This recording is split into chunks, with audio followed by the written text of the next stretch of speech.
该什么什么了 우리는 의외로 많이 씁니다. 我该走了 무슨 말입니까? 나 가야 돼.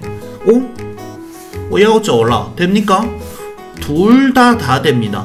我该走了 그 다음에 我要走了 둘 다 뜻은 똑같은 말이에요. 나 가야 돼 이런 식인데 느낌은 좀 다르다는 겁니다.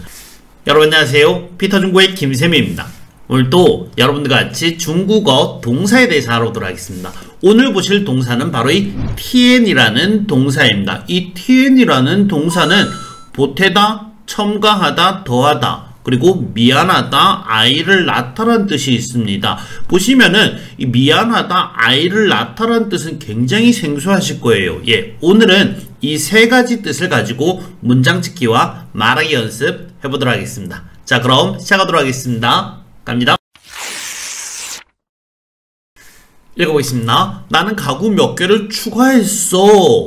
자, 바로 뭡니까? 이 tian의 가장 기본적인 뜻인 보태다, 첨가하다, 더하다는 뜻입니다. 자, 문장 같이 한번 보실까요? 나는 가구 몇 개를 추가했어. 가장 기본적인 문장입니다. 주어는 뭡니까? 나는이겠죠. 수어는요, 추가했다. 그 다음에 목적어는 뭡니까? 몇 개를이 목적어입니까? 아니겠죠, 여러분들. 바로 가구를 추가했다. 그래서 가구가 바로 목적어가 되는 겁니다. 우리말 같은 경우는 가구 몇 개를 이렇게 말을 하지만 중국말 같은 경우는 어떻게 되는 겁니까? 몇 개의 가구를 이렇게 되겠죠. 그래서 주어는 나는 我, 그 다음에 추가했다. 그래서 添了. 그 다음에 가구는 家具 이렇게 되겠습니다. 자, 그럼 이렇게 문장을 만들면 이 문장은 맞는 문장입니까? 이 문장은 맞는 문장은 아니겠죠. 왜 이 문장은 틀린 문장입니까? 이 문장을 번역하면 나는 가구를 사고 이렇게 번역이 되는 겁니다. 그래서 이 문장이 왜 틀렸느냐? 바로 문장 끝에 있는 이 마침표가 틀렸다는 겁니다. 이 마침표를 어떻게 해야 되는 겁니까? 그렇죠. 바로 이 쉼표로 만들어줘야 되는 겁니다. 자, 그러면은 이것을 우리는 이 문장을 맞추고 싶어요. 그러려면 어떻게 해야 되는 겁니까? 그렇죠. 바로 이 목적어, 이 명사를 어떤 명사로 만들어줘야 되는 겁니까? 구체적인 명사로 만들어줘야 되는 겁니다. 구체적인 명사로 만드는 방법은 두 가지가 있죠. 뭐뭐 있습니까? 그렇죠. 바로 이 명사 앞에 바이샤오더가 들어간 한정어를 넣거나 아니면은 수량사가 들어간 그 형태를 만들어 주시면 되겠죠. 자, 그래서 이 문장에서는 바로 몇 개라는 수량사를 집어넣으면 되겠습니다. 가구에 대한 양사는 바로 뭡니까? 그렇습니다. 바로 지엔입니다. 그래서 지엔家具 이렇게 하시면 되겠죠. 읽어볼까요?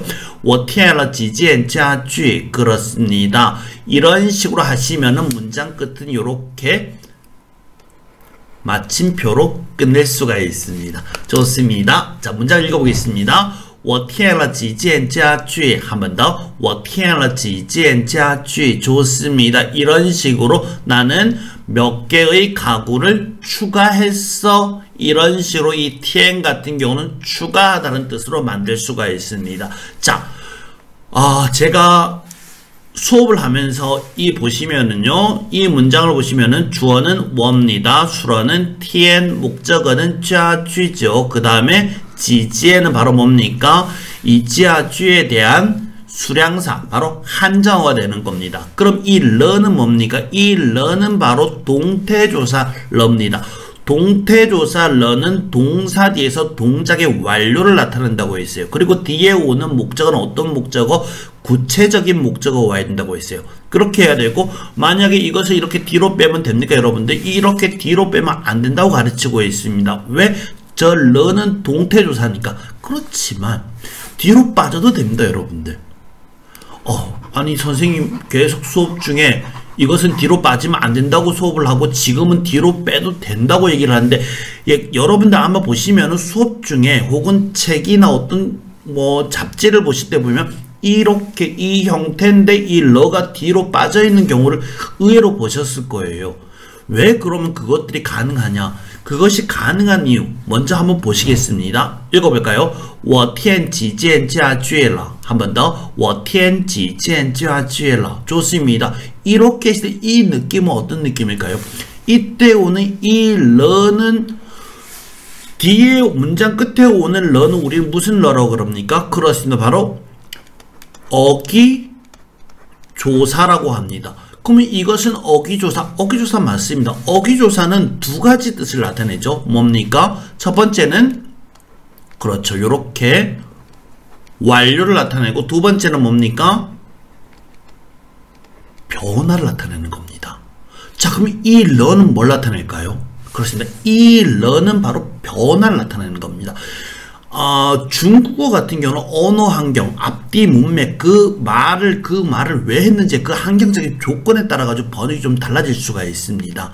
그렇지만 이때 이 뒤에 온 러 같은 경우는 대부분이 변화라고 생각을 하시면 좋습니다.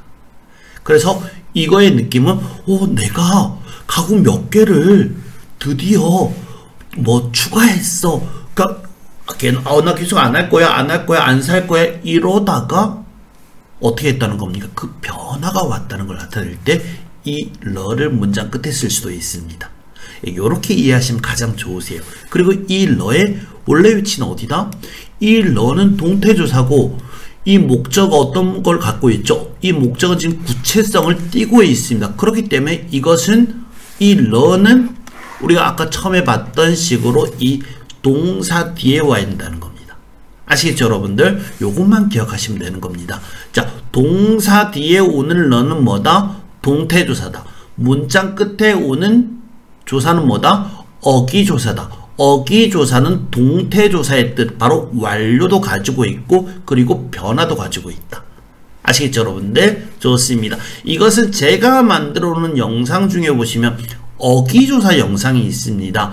어기조사 영상을 참고하시면 좀 더 도움이 되실 것 같으세요. 예, 좋습니다. 계속하겠습니다. 냄비에 물 좀 넣어.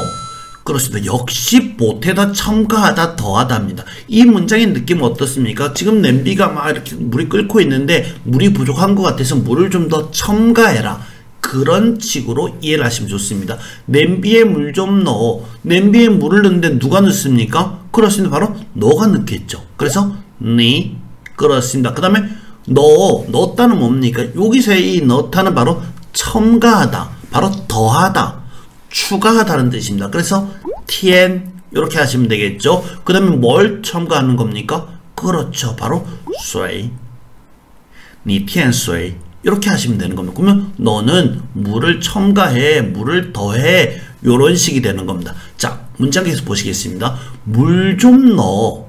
자, 우리말 느낌, 우리는 야 거기 물 좀 넣어라 이렇게 말을 많이 합니다. 자, 그때 이 좀은 뭘까요? 그렇죠. 바로 EDR이라는 게 있습니다. EDR은 수량사입니까? 부사입니까? 이 EDR은 수량사입니다. 수량사이기 때문에 이 수량사는 수량사가 문장에서 뭐뭐가 될 수가 있죠? 그렇죠. 바로 수량사 같은 경우는 주어도 될 수가 있고, 한정어도 될 수가 있고, 상어도 될 수가 있고, 보어도 될 수가 있습니다. 자, 이 문장에서는 물은 물인데 어떤 물일까요? 약간의 물인 겁니다. 그래서 어떻게 해야죠? 수의 앞에서 이 물을 수식하는 겁니다. 그래서 EDR 수의 이렇게 하시면 돼요. 그때 보시면 이 이는 생략해도 됩니다. 그래서 der 수의, 그래서 니 tien der 수의 이렇게 하시면 되세요. 많은 학생들은 이때 이 니 tien der 수의 할 때 이 DR이 tien을 수식한다고 생각하는데 그렇지 않습니다. 이 DR은 바로 뭡니까? 수의를 수식하는 한정어입니다. 그래서 번역은 약간의 물 이렇게 되는 겁니다. 물을 조금만 더 첨가해라. 어떤 물을 첨가하는 겁니까? 약간의 물을 첨가해라. 이렇게 이해를 하시는 겁니다. 아시겠죠, 여러분들? 이것은 제가 만들어 놓은 영상 중에 보시면 수량사 영상이 있습니다. 그거 참고하시면 좀 더 도움이 되실 것 같으세요. 자, 계속 보실까요? 냄비에 물을 넣어라. 그러면 어떻게 말합니까? 짜이 꾸어리 됩니까? 안 되겠죠, 여러분들. 니 짜이 꾸어리 티엔디알 수이 이렇게 하면 무슨 뜻입니까? 짜이라는 건 바로 뭡니까? 상어라는 것은 그 장소에서 뭘 하라는 겁니까? 짜이 꾸어리 바로 냄비에서 그 냄비 안에 들어가서 물을 이렇게 첨가하라. 이런 식으로 번역이 될 수가 있는 겁니다. 그렇기 때문에 짜이 꾸얼리가 아니고 어떻게 하면 될까요? 그렇죠. 바로 게를 넣는 겁니다. 읽어보겠습니다. 你给锅里添点水 이렇게 하시는 거예요. 자, 읽어보겠습니다. 你给锅里添点水 한 번 더. 你给锅里添点水 좋습니다. 보시면은 이런 식으로 게를 써야지 짜이를 쓰면 안 되는 겁니다. 보시면 우리말은 냄비에 이러니까 당연히 짜이라는 느낌이 들 수가 있다는 거예요. 그렇지만 짜이를 넣는 게 아니고 게를 넣는 겁니다. 아시겠죠, 여러분들? 자, 이 문장 보시면요. 주어는 뭡니까? 이런 문장들 보실 때는요. 이런 문장들은 간단한 문장입니다. 주어가 뭐죠? 입니다. 수로는요.天, 목적어는 水. 그 다음에 디알은 바로 뭡니까? 水에 대한 한정어다. 그 다음에 给锅里 같은 경우는 바로 이 tien에 대한 상어다. 이렇게 이해를 하시면 되는 겁니다. 아시겠죠, 여러분들? 계속 가겠습니다. I는 5개월 정도면 이유식을 추가해야 한다. 자, 역시 보태다, 첨가하다, 더하다라는 뜻입니다. 자, 문장은 굉장히 깁니다. 그렇지만 이 문장은 간단한 문장이죠, 여러분들. 주어는 뭡니까? 그렇죠. 바로 주어는 I입니다. 수로는요, 추가하다란 뜻이죠. 추가하다. 목적어는 이유식이 되는 겁니다. 그래서 간단한 문장으로 I는 小孩子, 그 다음에 추가하다, 天, 그 다음에 이유식. 이유식을 뭐라 그럽니까? 그렇죠. 바로 辅食. 그래서 小孩子添辅食. 이렇게 하시면 I는 이유식을 추가한다. 이렇게 번역이 되는 겁니다. 자, 이때부터 만들어 보겠습니다. 자, 5개월 정도면 이런 말도 5개월 정도 이런 말은 바로 뭡니까? 시간 상어가 되는 겁니다. 5개월은 5个月 그렇습니다. 그 다음에 정도 이러니까 左右 이렇게 하시면 되겠죠. 小孩子5个月左右添辅食 이렇게 하시면 되는 겁니다. 자, 그 다음에 보시면 추가해야 한다. 바로 뭡니까? 어떠한 때가 되면 뭐뭇을 어떻게 해야 되는 겁니까? 더해줘야 한다. 뭐뭐 해야 한다. 자, 우리는 이런 것들을 배웠나요? 아실 수도 있습니다. 바로 뭡니까? 该什么什么了라는 형식이 있습니다. 이 该什么什么 까이의 뜻은 뭡니까? 뭐뭐 해야 한답니다. 근데 该什么什么了 이 형식을 만들어주면 어떠한 때가 되면은 뭘 해야 된다는 겁니까? 뭐뭇을 해야 된다. 바로 뭡니까? 이 该什么什么了는 객관적인 사항을 나타낼 때 쓰는 겁니다. 그래서 우리 일단 문장 한번 보실까요? 이런 형태로 문장을 만들 수가 있는 겁니다. 그래서 小孩子5个月左右就该添辅食了 이렇게 해야 된다는 겁니다. 该什么什么了 우리는 의외로 많이 씁니다. 오, 该走了 무슨 말입니까? 오, 나 가야 돼. 오, 我要走了 됩니까? 둘 다 됩니다. 我该走了 그 다음에 我要走了 둘 다 뜻은 똑같은 말이에요. 나 가야 돼 이런 식인데 느낌은 좀 다르다는 겁니다. 이 까이가 들어오면 바로 제가 방금 뭐라 했습니까? 객관적이라 했습니다. 시간을 보니까 그 어떤 내가 뭘 해야 되는 그 시간이 됐다는 거예요. 그래서 我该走了 그래서 나 가야 되겠어. 나 가야 돼. 나 갈 시간이 됐어. 이런 느낌이라면 아야 我要走了 무슨 말입니까? 어떠한 뭐 가야 된다 그게 있는 게 아니고 너무 늦었네. 我要走了 나 갈 거야. 이런 식의 느낌이라는 거예요. 그래서 느낌이 좀 다르다는 겁니다. 아시겠죠, 여러분들? 자, 읽어보겠습니다. 小孩子5个月左右就该添辅食了 한 번 더. 小孩子5个月左右就该添辅食了 좋습니다. 이런 식으로 문장은 굉장히 깁니다. 그렇지만 이 문장은 정말 간단한 문장이에요. 바로 보시면요. 주어는 뭡니까? 그렇죠. 바로 小孩子 수로는요. 添 목적어는 辅食 그렇죠. 그 다음 보시면요. 까이는 뭡니까? 이 까이 같은 경우는 조동사. 조동사는 100% 뭐가 됩니까? 사어가 되는 겁니다. 이렇게 수식하겠죠. 그 다음에 찌우 이렇게 수식하죠. 그 다음에 5个月左右 이것은 바로 뭡니까? 시간 상어입니다. 아시겠죠, 여러분들? 그래서 역시 tn을 수식하고 있고 문장 끝에 있는 저것은 바로 뭐다? 변화를 나타내는 어기조사다. 이렇게 이해를 하시면 됩니다. 아시겠죠, 여러분들? 좋습니다. 계속하겠습니다. 당신을 귀찮게 해서 미안해요. 자, 미안하다는 뜻입니다. 이것은 제가 임의로 만든 표현이에요. 왜? 우리는 어떤 미안한 상황, 어떤 상황에서 어떤 미안한 상황이 되었을 때 이런 식의 표현도 쓰기 때문에 그렇습니다. 사전에는 미안하다는 뜻이 없습니다. 그렇지만 이것은 이렇게 미안한 상황에서 이렇게 미안하다고 말을 할 때 이런 형태를 쓸 수가 있습니다. 자, 나는 당신을 귀찮게 해서 미안해요. 자, 이것의 형태는 바로 뭡니까? 나는 당신에게 귀찮음을 어떻게 했다? 보탰다, 첨가했다, 추가했다, 이런 식이 되는 겁니다. 그래서 어떻다는 겁니까? 내 마음이 미안하다. 예, 그렇게 미안하다 할 때 이런 식 표현을 쓸 수가 있습니다. 문장 보시겠습니다.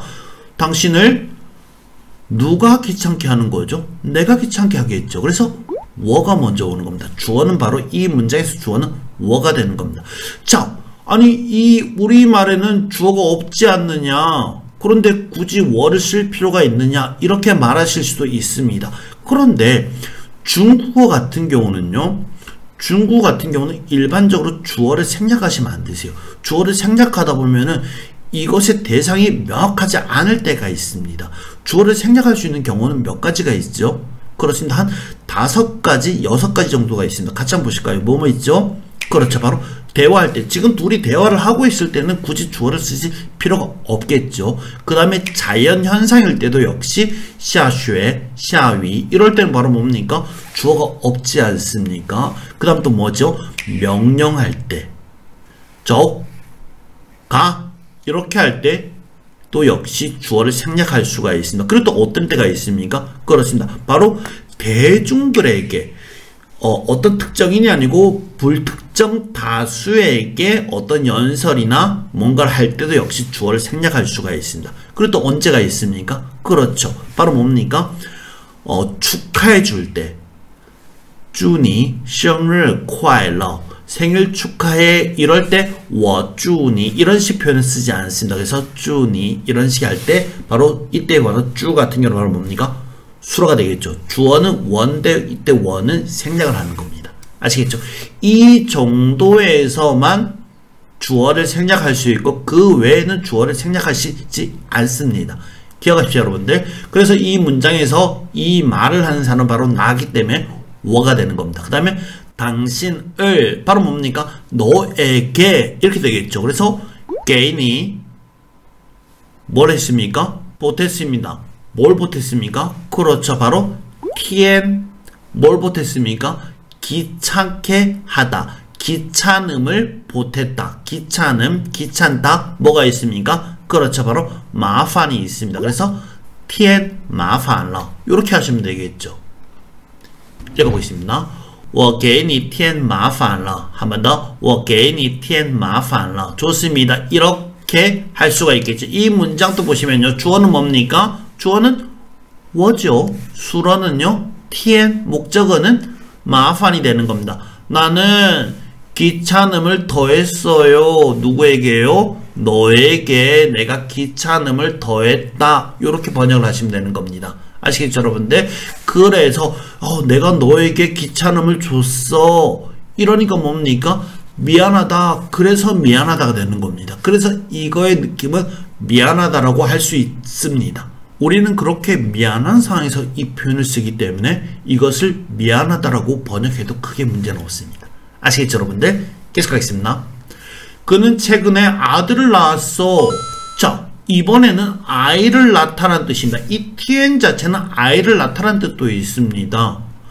아마 굉장히 생소할 수도 있으실 거예요. 문장 한번 보면서 같이 이해하겠습니다. 그는 최근에 아들을 낳았다. 그는 타, 그렇습니다. 그 다음에 낳다 이러니까 tien라 이렇게 하시면 되겠죠. 타, tien라 이러면 그는 보탰어. 그는 아이를 낳았어. 이런 식으로 번역이 된다는 겁니다. 그 다음에 아들은 뭐죠? 그렇습니다. 바로 얼즈가 되겠죠. 근데 이때 보시면요. 중국어는 굉장히 구체성을 요구하는 구체적인 언어예요. 그러다 보니까 아들 한 번에 몇 명 낳습니까? 그렇죠. 한 명 낳겠죠. 그래서 티엔러 이거 얼즈. 그래서 이 빼고 티엔러 그 얼즈. 이렇게 하시면 되는 겁니다. 언제예요? 최근에. 뭐가 있습니까? 그렇습니다. 바로 最近.